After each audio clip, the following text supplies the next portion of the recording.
On this episode of Things That Matter, Pastor Brian and I talk about civility of speech, especially in the age of the internet.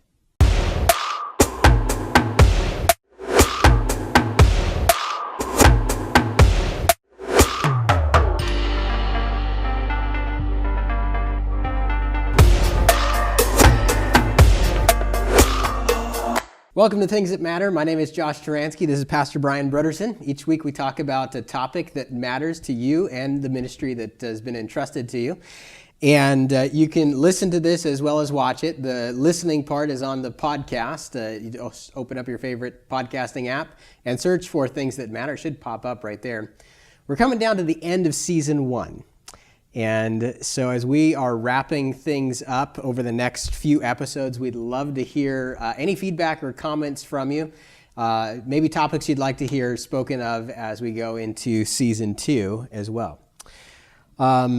Let's talk about civility in speech. We live in an age where many people can communicate with each other around the world, especially through the internet, but even like with cell phone plans, now it's cheaper than ever to call internationally.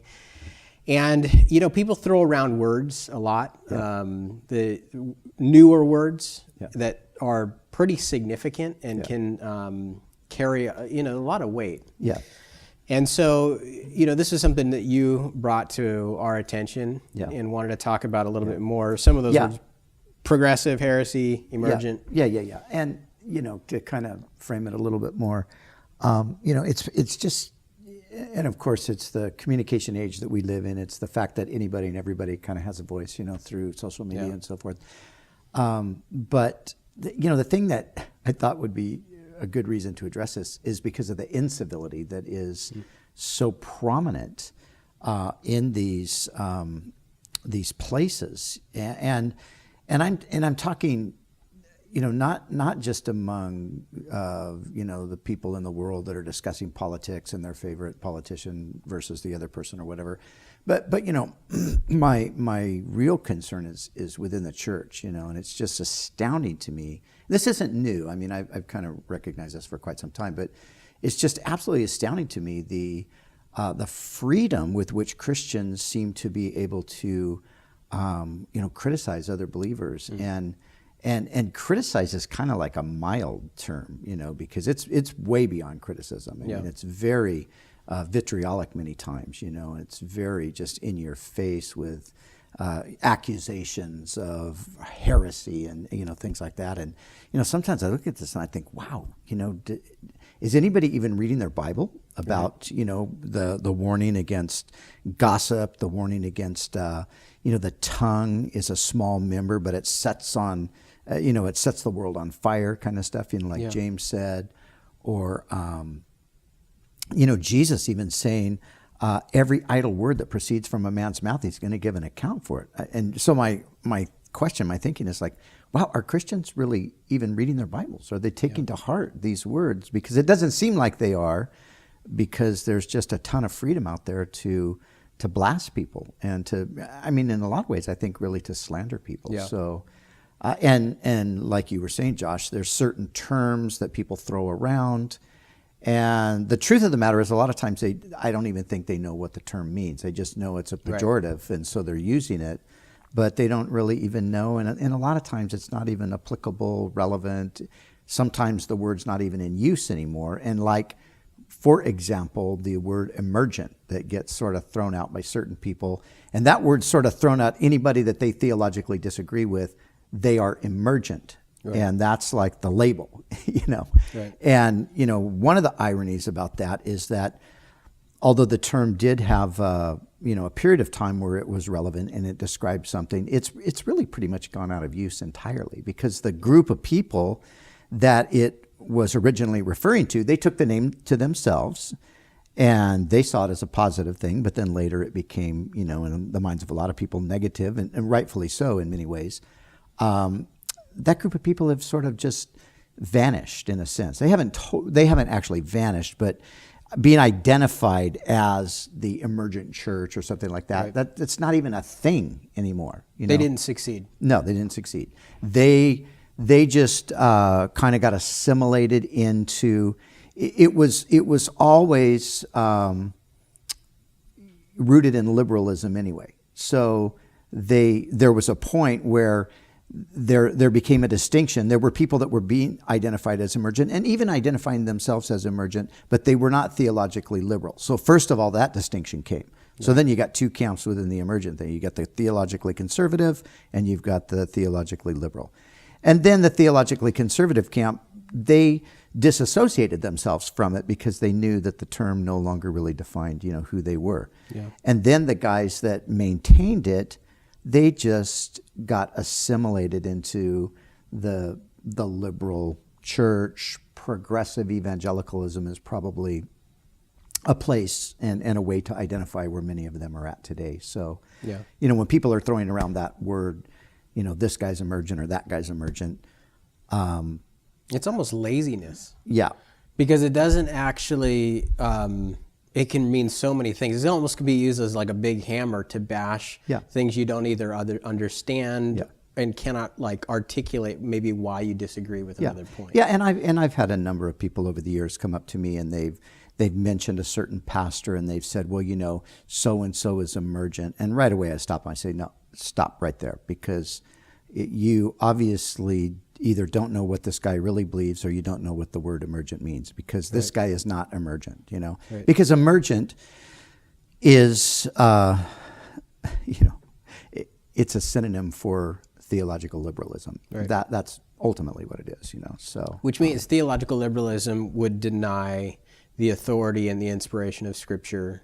Yeah, it would deny the kind of the central doctrines of the Christian faith. Really, theological liberalism, yes, denies the authority of Scripture, the inspiration of Scripture, denies the deity of Christ most of the time, denies the atoning death of Christ, the bodily resurrection of Christ, the virgin birth of Christ. Essentially, denies the historic Christian faith. Yeah, that's what liberalism is. And that's what progressivism is in the church today. And that's what emergent really referred to back when it was even used as a term. And those that are progressive, so like some mainline denominations are progressive in that way. They're more liberal, hold to those tenets of faith. Those churches are in decline. And so it's not surprising that what was the emergent church, if it's paired with liberalism and mainline denominations, it would overall be kind of fading off the scene. Yeah, and once it became clear, because there was some ambiguity, for a season there were people that weren't really certain, well, where does this guy really stand, because he says some things that sound right and okay, but then he says other things that sound kind of, I don't know, Right. Rob Bell was a good example, early on, especially when Rob Bell first wrote Velvet Elvis, there was a lot of people that thought, gosh, this book's cool. He's saying a lot of things that need to be said.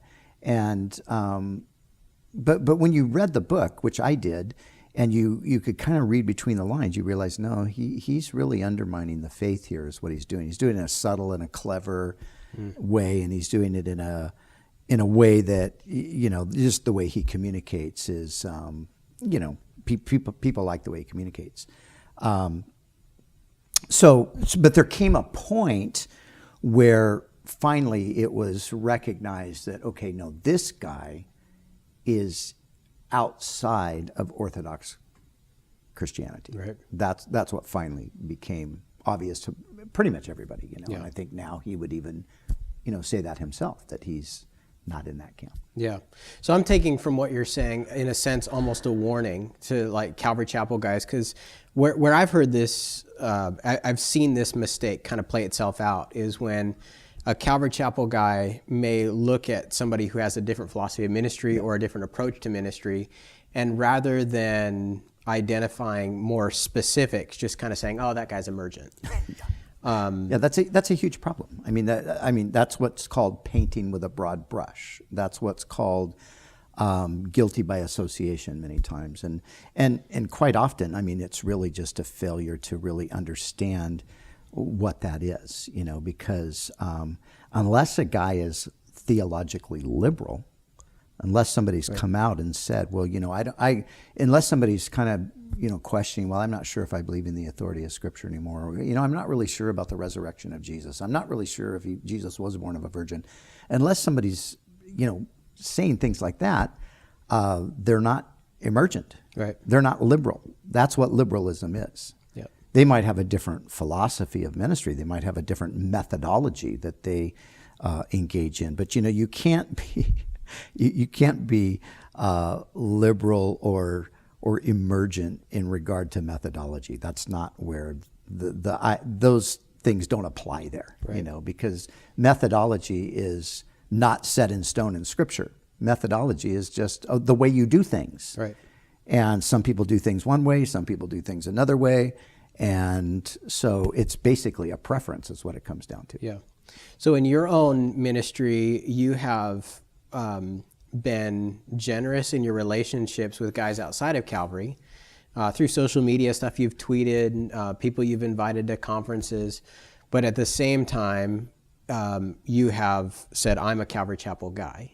And you've tried to model, it seems as if you've tried to model both a commitment to this identity of like, hey, I appreciate my roots, but I have no problem with being friends with other people.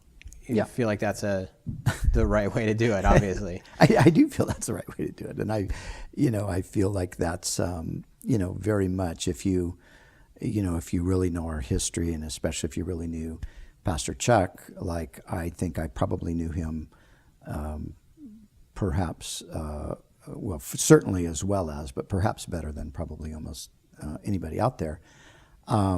That's the kind of person that he was. He was a generous guy. And he, I think unfortunately he was misrepresented a lot, especially in his later years, as not being that way and being very narrow and rigid and restrictive. But a lot of that was people putting words in his mouth that really weren't his own words. So. So I think that he modeled that over the years. I mean, Chuck was in so many different contexts. He was speaking at Baptist conventions and Pentecostal groups here or there, and he was very broad in that sense. Yeah. Before we finish up, let's talk about the word heretic or heresy. Yeah, that one is also thrown around quite a bit. Yeah. It's a very strong word, and it's used most often just inappropriately, really, because if you look at church history, heretics were burned at the stake at a certain period in church history. Yeah. Heretics were imprisoned. Heretics were, disciplined. And, obviously none of that stuff was right. But that's, if you were labeled a heretic, that was the sentence, that was carried out on you. So people throw that around today like it's, they accuse you of heresy simply for disagreeing with, like I said earlier, their method or something like that. And it's just completely untrue, ridiculous. And even when it comes to people who you might have a theological difference with. And when I was younger, I was a little freer with the word heresy for sure. I tried to, and I don't think I ever applied it to somebody who was in the evangelical community. But, those that, were maybe in the word faith movement or something like that, some of them I still would label as a heretic because their doctrine was just so completely contrary to, the biblical revelation of God and faith and all of that sort of thing. But a lot of them, I think unfairly, and even by myself at times, would get that label. So years ago, it's been quite a few years ago now, I just stopped using that term, or I only use it very, very selectively. When somebody really is truly heretical, when somebody really has taken a position that is against not a philosophy of ministry, not a method of ministry, but against the plain statements of the faith, the core essential doctrines of the faith. Yeah. So it needs to be reserved for that, and especially in like we're talking about social media, internet, Facebook particularly, people need to ditch the word heresy and heretic because most of the time it has no accurate application to the people they're talking about. Wow. Yeah, civility, it really matters. And it's... Well, it really matters because, there's so much in the scripture about the tongue. And the tongue is, James brings all this out. How is it that, 1 minute you're praising God with your tongue, and then the next minute you're cursing men who are made in the likeness of God? Yeah. James says, sweet and bitter water can't flow from the same fountain. He said, this is wrong. Yeah. And yet I think that, in our current cultural situation in some of the church, there's almost like a freedom to kind of just slander. Yeah. And like I said initially, there's no thinking that, God does not like this. God makes it very clear what he thinks about these things. And how many different places in, the Book of Psalms, the Proverbs, and then of course in most of the epistles you have some place where this issue is being addressed. In some epistles more than others, but it almost in every epistle it is being addressed. How let no corrupt speech proceed from your mouth, Paul said to both the Colossians and to the Ephesians. And the word corrupt there means degrading speech or speech that tears people down. Yeah. And it's like, a lot of people just blow that off, don't even think twice about it, and are going to just, tell you what they think. So, huge. I think civility is huge because it's not just civility in the broadest sense. There's a biblical command to be kind and gracious and thoughtful and truthful. Yeah, especially truthful. Wow. But speaking the truth in love is also the way the truth is to be spoken. Yeah. Wow, that's huge. Well, I appreciate that. It's a good word. Good. And we appreciate you tuning in to Things That Matter. It's great to be with you. Thanks for sharing these episodes with your friends and family on social media. And feel free to reach out to us. We'd love to hear from you on social media as well. We'll be back next week with another episode of Things That Matter.